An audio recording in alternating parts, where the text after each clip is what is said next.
The year 1776 is remembered for the Declaration of Independence, a bold proclamation that would echo through history and inspire generations to come. But behind the stirring words and grand ideals, the reality was far more precarious, filled with uncertainty and fear. The ink on that document was barely dry when the American experiment nearly collapsed under the weight of its own ambition. The dream of liberty faced the brutal reality of war, as the colonies were plunged into a conflict that would test every ounce of their resolve. A fledgling nation had defied the world's greatest empire, an act of audacity, but one that quickly turned to crisis as the British struck back with overwhelming force. Within months, the Continental Army was shattered, the capital threatened, and hope fading fast as defeat loomed on every horizon. The optimism of July vanished in the cold winds of autumn, replaced by hunger, exhaustion, and the chilling fear that the cause might be lost. The war was a catastrophe. Survival, not victory, became the desperate goal for Washington and his men as they struggled through mud and misery. The British believed the rebellion would end by Christmas, and for a time, it seemed they were right. Their confidence grew as American resistance faltered. The fate of the revolution rested on a few thousand exhausted soldiers and their embattled commander, George Washington, who refused to surrender hope. For them, the revolution was not an idea. It was mud, blood, and the fear of defeat. Every day was a struggle to survive, every night a test of courage. The year 1776 would decide if the United States was a real nation or just a fleeting dream, a hope extinguished before it could truly begin.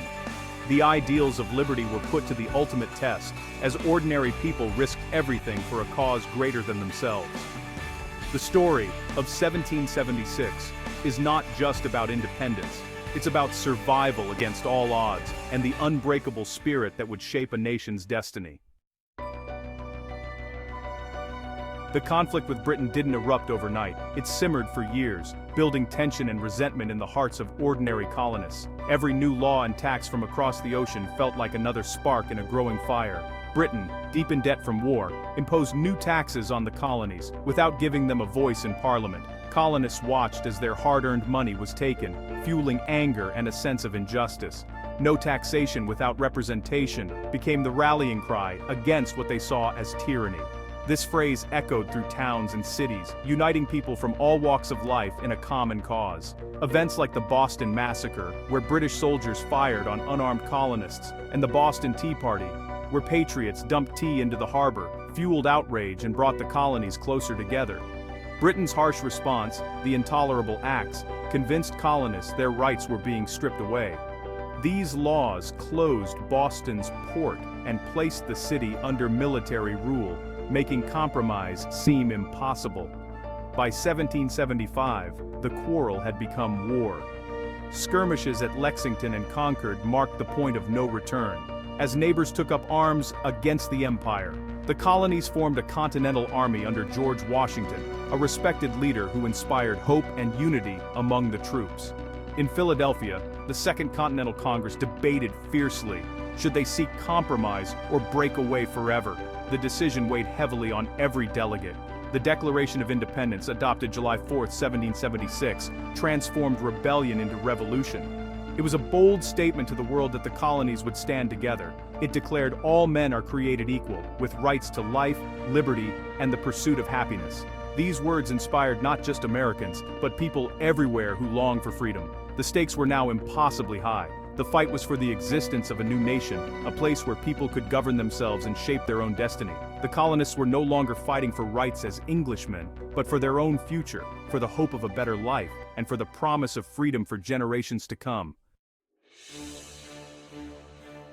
The war pitted the world's mightiest empire, the British, with their centuries-old traditions of military discipline and global dominance, against a ragtag collection of colonies, united more by hope and desperation than by resources or experience. Britain's navy ruled the seas, projecting power across oceans.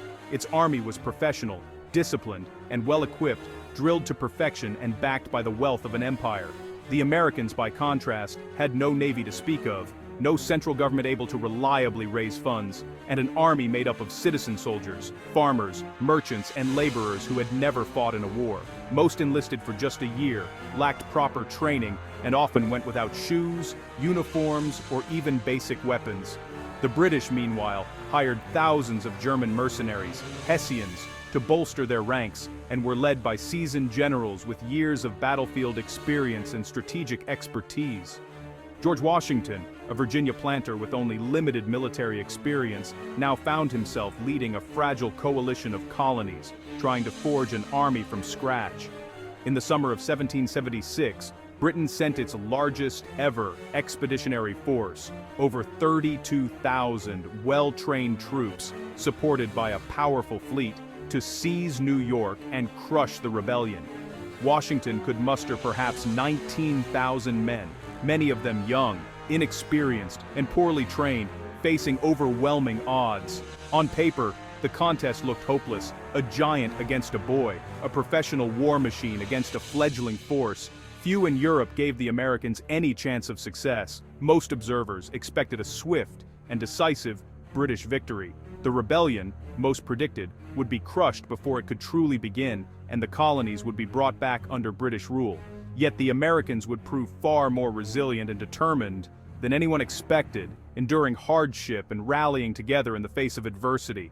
The stage was set for a struggle that would test the courage, endurance, and resolve of both sides to their absolute limits.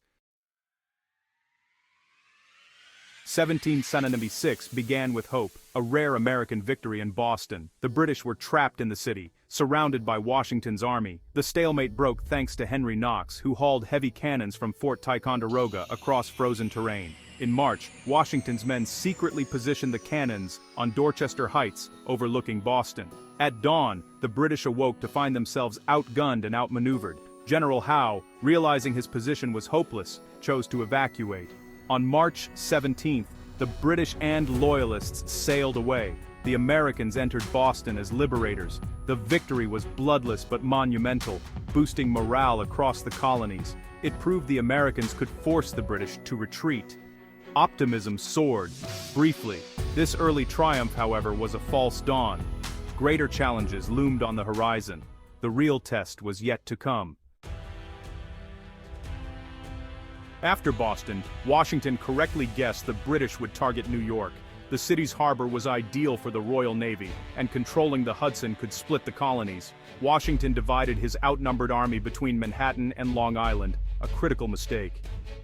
In August, the British arrived in overwhelming force. The Battle of Long Island was a disaster for the Americans. The British outflanked the Americans with a secret night march, trapping them. Chaos and defeat followed. Many Americans were killed, captured, or drowned trying to escape. The Continental Army suffered heavy losses, the British few. The survivors were pinned down, with the British poised to destroy them. The dream of independence teetered on the edge of annihilation. The crisis of 1776 had truly begun. The revolution's fate hung by a thread.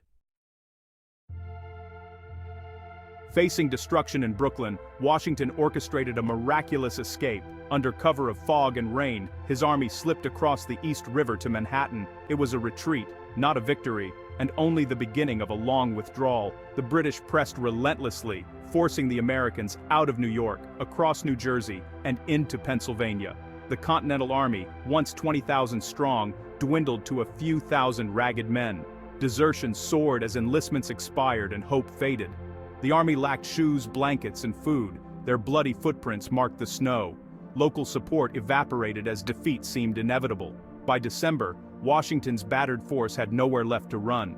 The revolution was on the verge of total collapse. Only a miracle could save it now. As Washington's army shivered on the banks of the Delaware, despair gripped the colonies. Congress fled Philadelphia, fearing British capture. The revolution seemed lost. In this darkness, Thomas Paine's words reignited hope. His pamphlet, The American Crisis, began. These are the times that try men's souls. Paine called for perseverance, shaming those who would quit and praising those who stood firm. His words were read to soldiers and citizens alike, rallying the cause. But words alone could not save the revolution. Washington knew he needed action, a victory to restore faith and keep his army together. Most enlistments would expire at year's end. If nothing changed, the army would vanish. In late December, Washington planned a desperate gamble, a surprise attack across the icy Delaware River. It was a last risky shot at survival. The fate of the revolution would be decided in the dead of winter. On Christmas night, 1776, Washington launched his boldest move. In a freezing storm, his army crossed the ice-choked Delaware River. The crossing was grueling. Men suffered terribly from cold and exhaustion. Against all odds, they reached New Jersey before dawn. Trenton was held by 1,400 Hessian mercenaries, unprepared for attack. At sunrise, the Americans struck from two directions, catching the Hessians off guard. The battle was brief and decisive. Nearly 900 Hessians captured with minimal American losses. Days later, Washington outmaneuvered the British again at Princeton. News of these victories electrified the colonies. The cause was not lost, the army could fight and win. Morale soared, and many soldiers re-enlisted. 1776, a year of defeat and despair, ended in hope.